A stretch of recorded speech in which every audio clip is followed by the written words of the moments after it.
Greetings, my dear viewer. You're on the channel The Price of Cheating. The channel is for those who appreciate traditional family values and condemn adultery. So be sure to subscribe to the channel. Let's get started. Tonight, I decided to invite a friend over for dinner.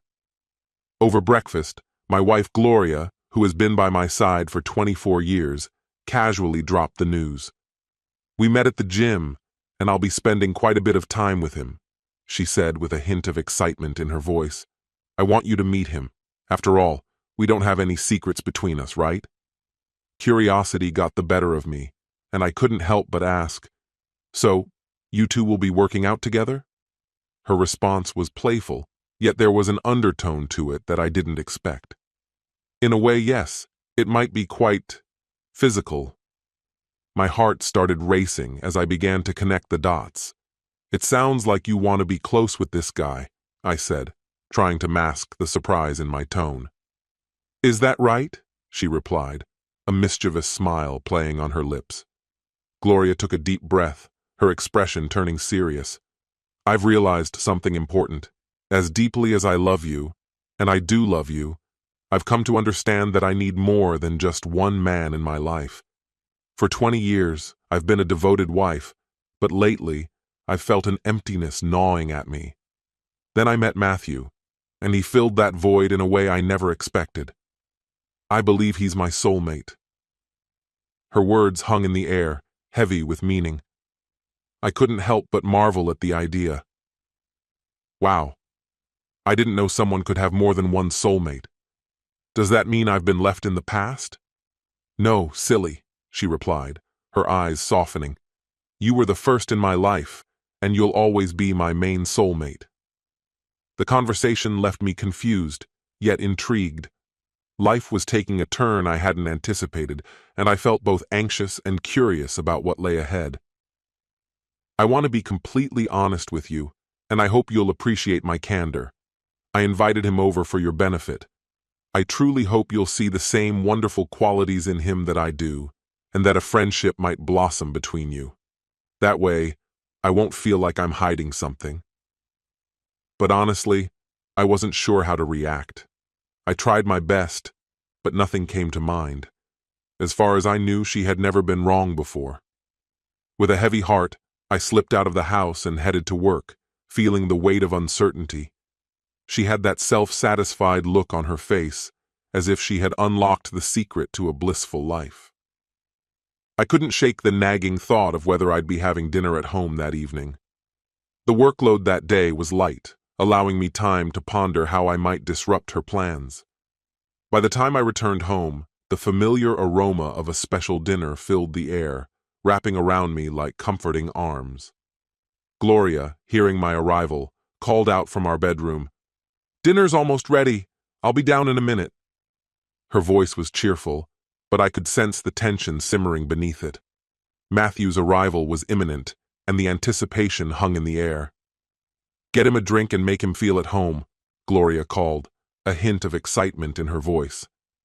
Just as I spoke, the door swung open, and Matthew walked in, without knocking, without ringing the bell, just easily, as if he owned the place. "Hey, Mark, I'm Matthew," he announced, extending his hand, a smug smile tugging at the corner of his mouth. "I appreciate you sharing your wife with me." I let his hand hang in the air, sizing him up. He was young, fit, and undeniably handsome, but there was nothing about him that made me feel threatened. "Gloria will be down soon," I replied coolly. "She asked me to offer you a drink." "Scotch neat would be great," he replied, his confidence unwavering. So he was a man of taste. It was nice to know he appreciated a fine single malt as much as I did. It hit me. He had been here before, enjoying not just the whiskey, but possibly my wife's company as well. "Well, the bar's over there," I said, pointing to the drinks. "Help yourself, and then join me. We can get to know each other better." He didn't hesitate as he approached the bar, skillfully selected a bottle of top-notch liqueur, and poured himself a generous glass. Once he settled into the seat opposite me, I attempted to break the ice. "So Gloria mentioned you two met at the gym?" I asked, curious about what had brought him here tonight.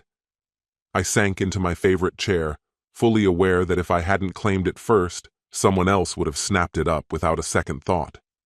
So, did she turn on the charm right away? Or did she play coy before drawing you in? I inquired, intrigued by the flicker of confusion in his eyes. He shrugged, a slight smile playing on his lips. We met for coffee a few times, and there was an undeniable spark between us, he replied, with a hint of nostalgia in his voice. And then, well, one thing led to another. I raised an eyebrow, pleasantly surprised. When she casually mentioned inviting someone over for dinner, I expected it to be Paul. Seeing Matthew sitting across from me was a delightful twist. Paul? No way, he said, trying to mask his curiosity. I'm Matthew, he confirmed, as if that should explain everything. Maybe Paul was scared off by whatever she had planned for him. I ran into him at the doctor's last week, and he looked like he'd seen a ghost. Matthew shifted uncomfortably and took a large sip of whiskey, a flush creeping onto his cheeks. At that moment, the atmosphere changed abruptly as Gloria descended the stairs in a dazzling red dress. Her hair cascaded over her shoulders in perfect waves, and her makeup was flawless. She exuded an aura that could light up the entire room, and it was impossible not to be captivated. I see you've already met, she said, a mischievous glint in her eyes. Honestly, she looked like the cat that got the canary. Oh yes, I replied, my tone light and playful. I was just telling Matthew that I bumped into Paul at the doctor's office last week. He was whining about the social disease you gave him. I said it with such cheerfulness, as if it were the most ordinary topic in the world. What? She hissed, narrowing her eyes. What are you talking about? Who the hell is Paul? I've never given anyone anything. I smirked. Come on, you told me all about Matthew, didn't you? Surely you've shared some of your other victories as well, I teased. I was surprised to see Paul instead of Matthew today. I thought maybe the pain had scared Paul away, but let me tell you, that arrogant jerk waltzed into my home as if he owned the place. Wait, did you actually give him a key? Matthew asked, looking puzzled. Don't listen to him, she interjected, shooting me a reproachful glance. He's just messing with you. There's no Paul, no disease, and certainly no one else. Well, except for Mark. Her gaze lingered on me, a flicker of uncertainty in her eyes. But can we be sure of that? I turned to Matthew, my voice steady but edged with sharpness. Let's put this in perspective. If my devoted wife can throw away our vows and betray me with some muscle-bound fool from the gym, what makes you think she wouldn't do the same with some random guy like you? And if she hasn't already done her research around town, what's stopping her from doing it now? A cheater is a cheater, no matter how you spin it. Their reactions were priceless. Matthew's expression was a mix of disbelief and shock, while my wife's face was flushed with rage. She told me you were the one sleeping with her without protection, I continued, my tone dripping with disdain. Here's a tip. When you're with her, you might want to double up on protection. Just a thought. And now goodbye, dear. Neither of them knew that the conversation had been recorded. Now they're in for my sweet revenge. I'll send this recording not only to our kids, but also release it into the wilds of the internet, with the headline featuring the cheater's photo. This concludes the story. If you like it, then put your powerful like and subscribe to the channel.